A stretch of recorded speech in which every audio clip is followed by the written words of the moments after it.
the reason this is happening now in the way it is because we are in the Great Awakening. We're also in the Great Purge. If you look back at my work, I called this the Great Purge like a month or two ago, before any of this even came up, obviously. And so this is the Great Purge. And so what that means is not that we're purging people, we are purging the things that no longer serve us, for us to move forward in the light, for us to be a healed, not just nation, but world, because we share the world. We're not separate. The air I breathe, the pollution that goes into the air, the water that we share, it's as an earth community. It's not just as a country community or a town community, or we are one earth.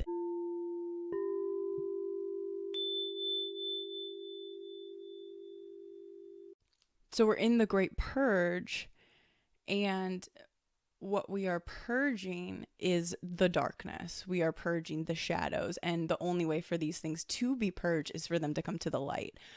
And so, yes, it is uncomfortable, and it is extremely uncomfortable to be confronted with another person's pain, especially if you may have contributed to that in some way, even indirectly, even just by existing. It's uncomfortable to be confronted with the fact that your existence may have inadvertently contributed to someone else's pain, especially for us empaths, especially for 99% of people, which are really good people that just want goodness and want space for other people. It's not that the majority of people are intentionally racist. Let's say that they're not intentionally racist, or they intentionally want to subvert another community, but we have been so indoctrinated with the idea that this is just how it is, and this is just how this community is, and that's just how that community is, and they're separate and they can't be together. Like that's just a belief that we've been fed for a very, very long time. So this is trauma manifesting from hundreds, if not thousands, of years of pain, and it is uncomfortable. And so what needs to be realized is get off of social media. Use social media a little bit, or use it intentionally. Like I'm going to go on social media to, like, I like to look at plants, which is so silly, but or I like to look at like house makeovers, just because I like the DIY projects. But so if I go on social media, I'll like kind of like just scroll through those hashtags or the accounts I like or whatever. It'll be more of like a fun search. Like that's kind of like the fun, like scrolling. Do not go on social media without an intention and just absorb everything that's coming into you. So what will be part of this Great Awakening, and this may be longer than other parts of it, is that the media, the entertainment industry, and especially social media of late, it's basically you're in an experiment on your psychology. So what needs to be realized is not everything you're seeing on the internet is true. And not everything you're seeing on social media is true. And even if something goes viral, it doesn't mean that that's real. But the more you see something, the more that becomes your reality. So the more you see that people are, the more you see that women are getting fake butts for Instagram, for the Instagram likes, and they're getting all of these followers, and the more you see that, the more normal that becomes. It doesn't mean that it's normal. It doesn't mean that it's healthy. It does not mean that that's the majority of what's happening in the world, or that's what's happening to the average person. Literally doesn't mean that at all. But because you are seeing something over and over and over and over and over again, you are getting indoctrinated. You are absorbing that belief. And so what people don't realize is what social media is doing is it is actually, it is almost giving you a filter with which you will see the world that you are not choosing.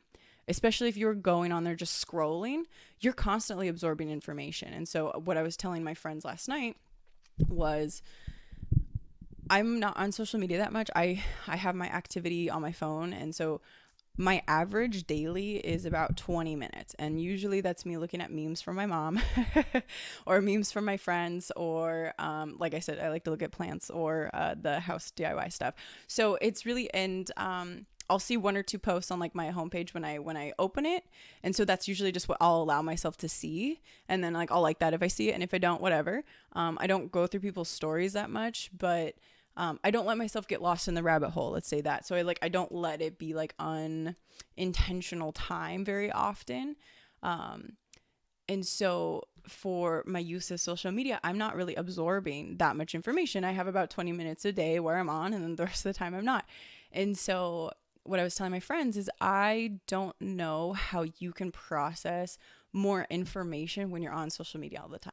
Everything that you see on social media, you are processing that is going through. It is not relax time. And as I was telling my friend, like I've found myself drawn to social media more lately in the recent days because I'm having anxiety about what's happening in the world. And I feel like I need to go on social media to get the news, to get the information. But that isn't real information. It's not. It's very propagandistic. That's why certain messages surface to the top.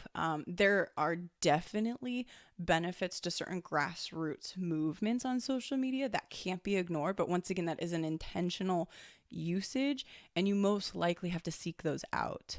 That's most likely not what's going to be surfacing on like the viral aspect of your social media feed. And especially depending on what you're looking at, your algorithms are just showing you more of what you like. So unless you're already looking at that, you're not going to be seeing those grassroots movements of activism and growth and healing and like the genuine authenticity of people that are really doing work that matters. You're going to be seeing more of the same, and the algorithms are manipulative. You can manipulate the algorithms. You can manipulate the way it is. And so what people will eventually realize is that this will be later in the Great Awakening that we are in. We're in the Great Awakening because people are coming to realize in which their realities have been manipulated. And what I mean by that is there's no reason for you to work 9 to 5. The idea of working 9 to 5 isn't even an old concept. It's actually like we didn't always work 9 to 5. 9 to 5 is from something of like in the wartime periods when we were doing assembly line work. And so it made it standardized for people. And so the idea of 9 to 5 is made up. You don't have to work 40 hours a week. The idea of hourly wage doesn't make sense either. Like that's all made up stuff. And so, but it drains you of your vital energy. It keeps you in a rat race when you are in a pattern of, think about an experiment with rats. Think about any experiment with rats. What happens with rats when they want them to do something? So if they want a rat to go through a maze or if they want a rat to perform work, what they'll do is they'll reward it with food or something they like. Or like I've even seen an addiction experiment where the rats were given cocaine.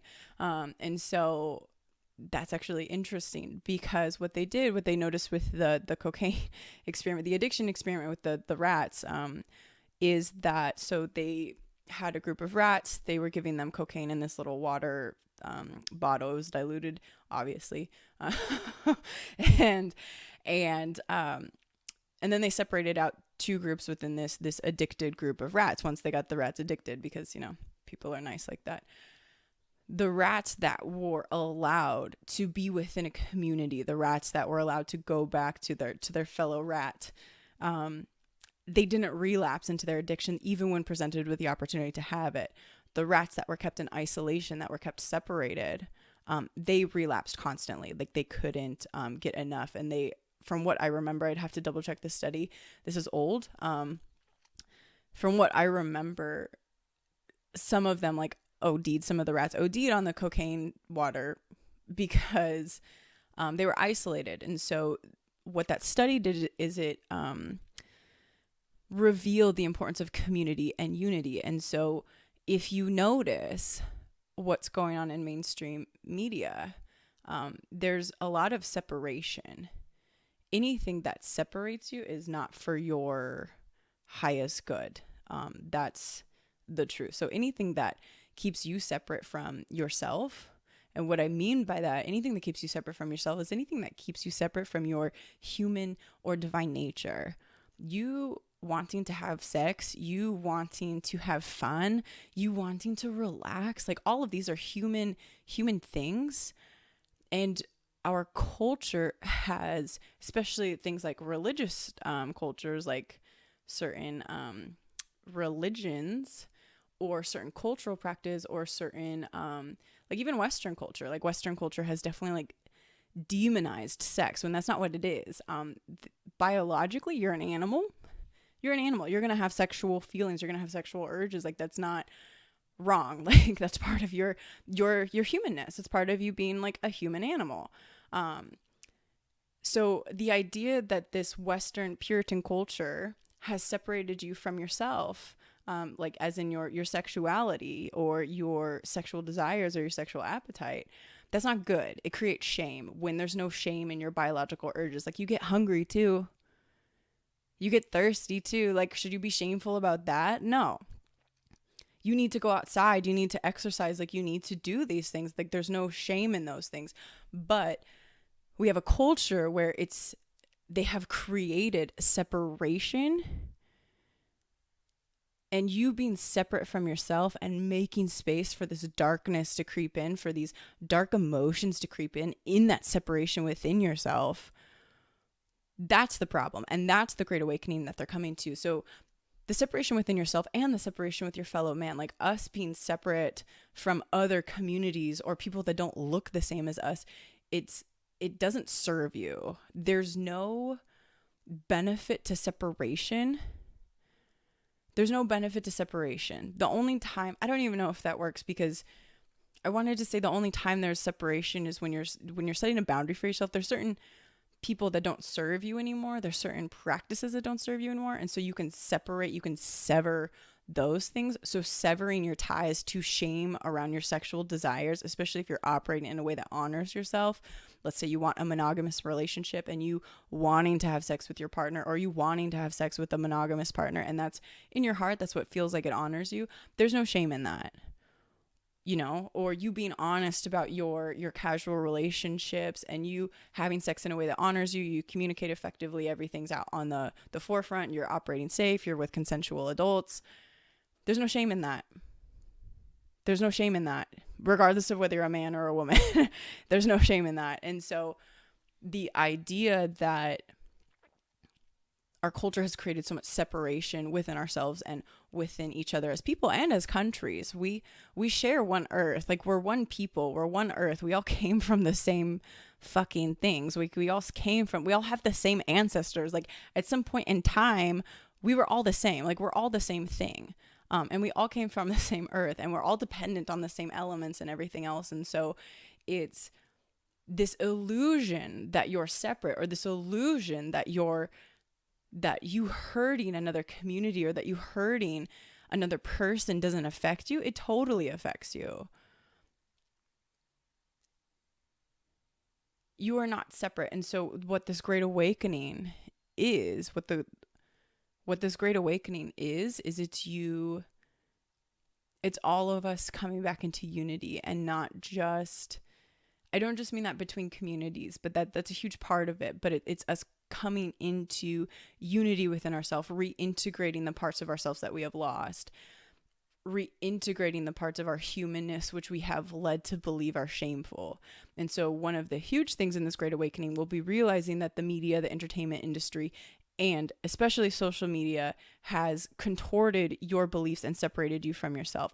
Why do you think most advertising was using Photoshop to create unrealistic views of the body, of skin, of hair, of all of these impossible things? Because they are trying to separate you from accepting you as you are. They are trying to separate you from the idea that beauty is inherent.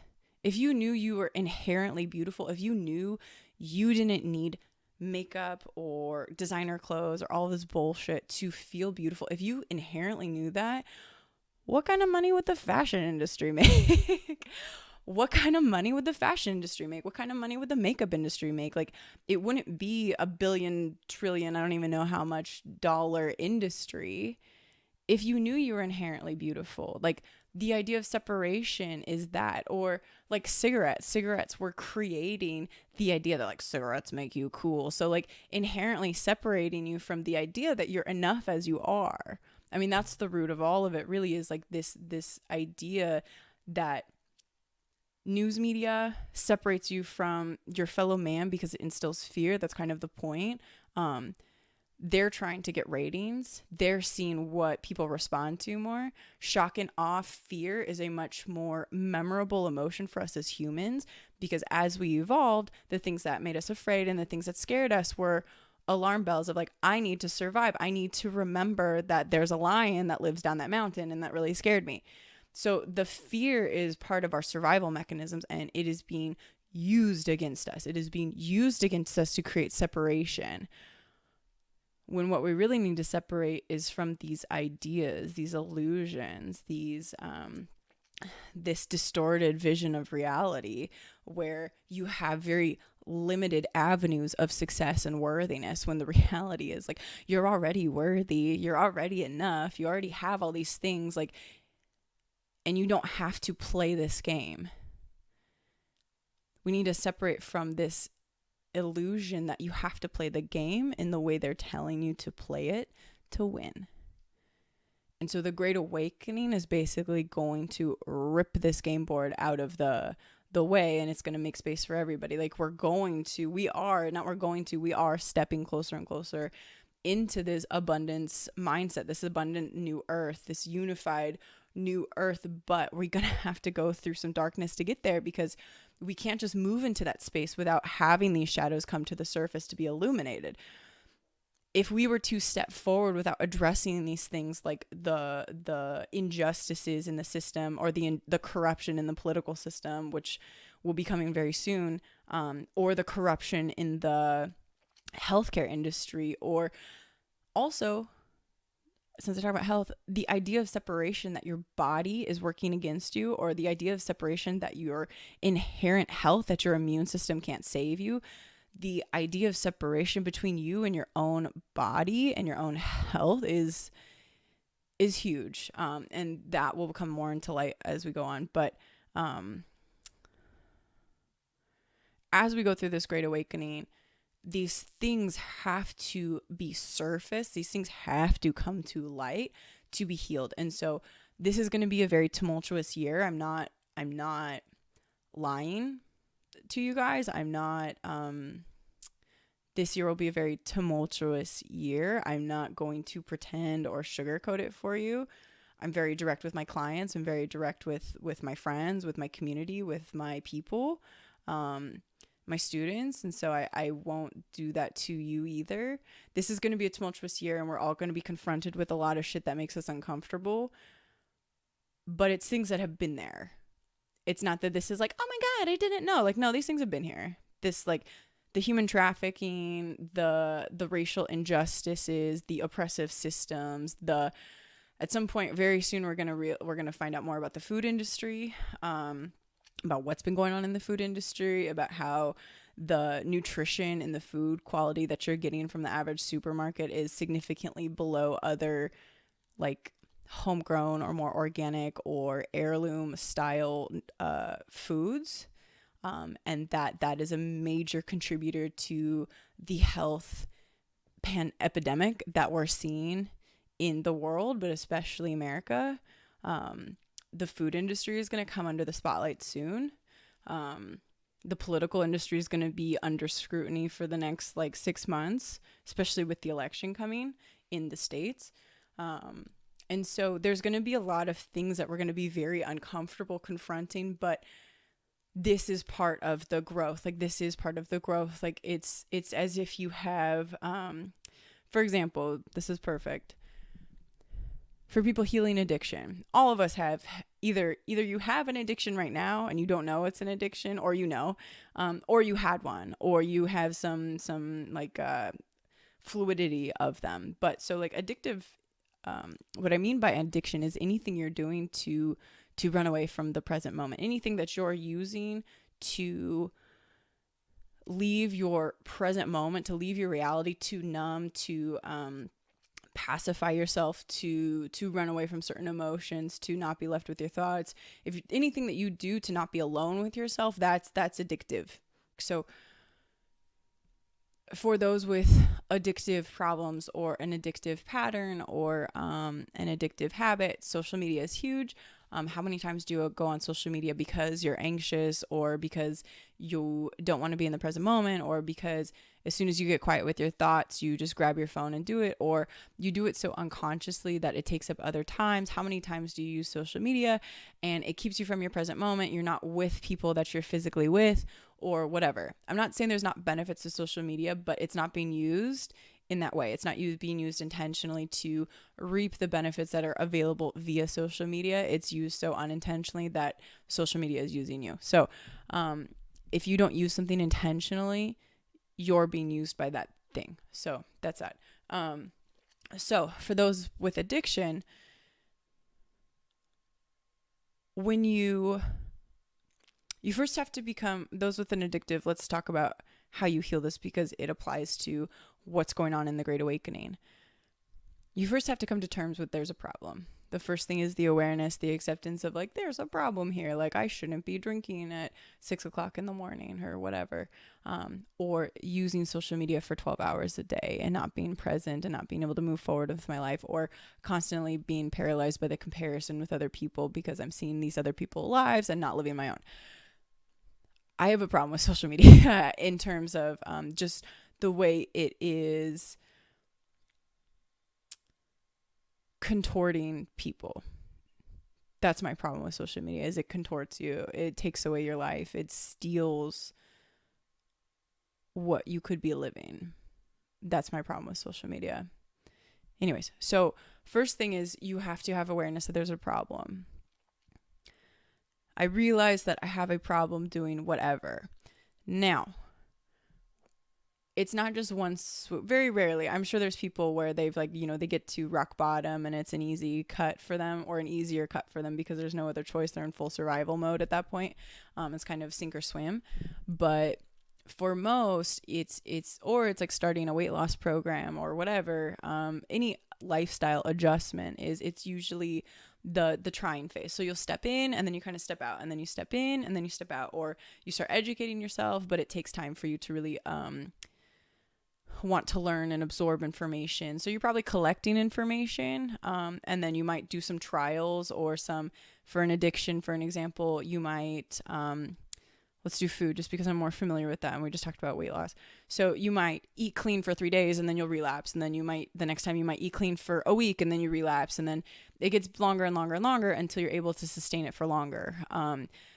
But usually the relapse comes because the things that you were trying to numb or hide or pacify or ignore or stuff down or push down with whatever the addictive habit is, for example, food in this case, it rears its head because you don't have that same distraction. And because you don't have the tools to properly deal with it, you don't have the tools to integrate those shadows that are within you, and so it just creates more judgment. You reach for whatever your addictive substance is, whatever your addictive habit is, to repacify, to renumb. So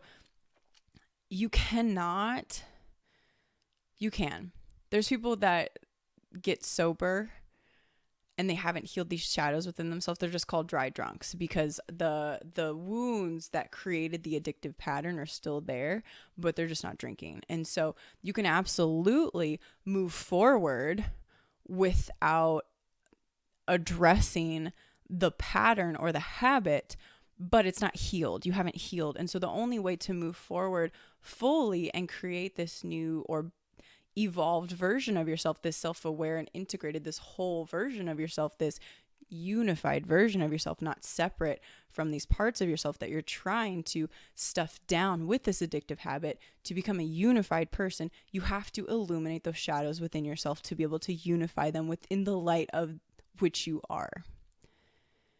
You have to illuminate the shadows within you to be able to integrate them into the light of which you are. Your true essence is a light being, all of us. We're all refractions of God. If you can imagine God or source energy, it's like that Pink Floyd album. But if you can imagine light being shot through a prism and then it refracting into all these different colors, that's what you are. That's what we are as a people. That's why we're not separate. We're all one consciousness. This is why I talked about this in my last videos. Collective consciousness exists, where one person across the globe can have this amazing idea, and then another person on the other side of the globe can have the same idea within a week or whatever, because once you implant something in the collective consciousness, because we all share it as one being, it becomes available to all. And so what's happening right now in the Great Awakening, the Great Purge, is that we're in the middle of the purge. This is the first third. This is going to go on for a little bit more. We have 2 more thirds to go through. It's almost like 3 trimesters. It's almost like being reborn again. This is just what I'm being channeled. I don't have the details necessarily. But so we're coming near the end of the first third, and then there will be kind of like a lull. And then what I feel is there will be another resurgence around like fall or the holidays. Like summer will be able to kind of like cool things off almost, and then like northern hemisphere summer, and then winter fall there will be like the second resurgence of whatever it's going to be. And so this is what's happening right now. If we don't illuminate these shadows that are within our culture, within our world, we'll just go on to be dry drunks. Like we can't move into that new earth because we wouldn't have unified these shadows. And so right now we're illuminating the shadows so they can be unified into the light of which we are, all as little refractions and drops of God or source energy. And so there's a lot of negative emotions, a lot of shadows out there, but you don't have to embody that. Just because it exists in the world doesn't mean you have to be a part of it. You choose your reality. You choose what you put out into the world, what you ripple, and you can choose love and light. And so thank you, my friends. I will be with you soon.